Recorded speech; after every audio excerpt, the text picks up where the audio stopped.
प्रकृति के तीन रहस्य, हिमालय, जंगल और समुद्र की रहस्यमयी कहानी। धरती के तीन कोनों पर तीन रहस्य सांस लेते हैं। एक बर्फ से ढका हुआ, एक हरियाली में छुपा हुआ और एक नीली गहराइयों में खोया हुआ। और जब इंसान उन्हें जानने की कोशिश करता है तो वह केवल दुनिया को नहीं, खुद को भी खोजने लगता है। यही कहानी है उन तीन यात्राओं की जो अलग अलग दिशाओं से शुरू होती हैं, लेकिन एक ही सत्य पर आकर मिलती हैं। कहानी की शुरुआत होती है आर्यन से, एक युवा भूगोल शोधकर्ता जो मानता है कि प्रकृति केवल सुंदर नहीं बल्कि बोलती है, और अगर कोई ध्यान से सुने तो पहाड़, पेड़ और पानी अपनी कहानियां सुनाते हैं। इसी विश्वास के साथ वह अपने कैमरे, नोटबुक और एक पुरानी कंपास को लेकर तीन रहस्यमयी जगहों की यात्रा पर निकलता है। पहली मंजिल हिमालय। हिमालय में बर्फीली हवाएं ऐसे चलती हैं जैसे किसी पुराने युग की फुसफुसाहट हो। ऊंची चोटियां बादलों को चीरती हुई आकाश से बातें करती हैं, और आर्यन जब एक सुनसान दर्रे में पहुंचता है तो उसे एक साधु मिलता है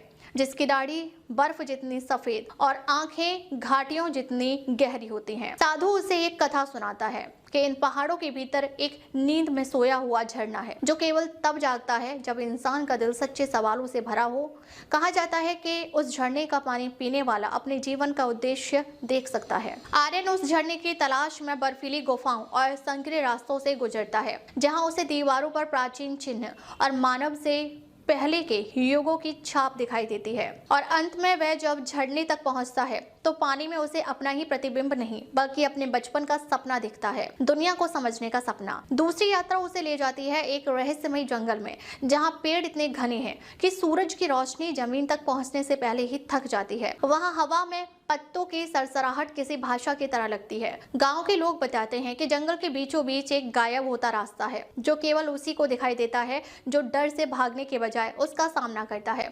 आर्यन उस रास्ते पर चलता है और जैसे जैसे वह आगे बढ़ता है जंगल उसे उसकी यादों से रूबरू कराता है।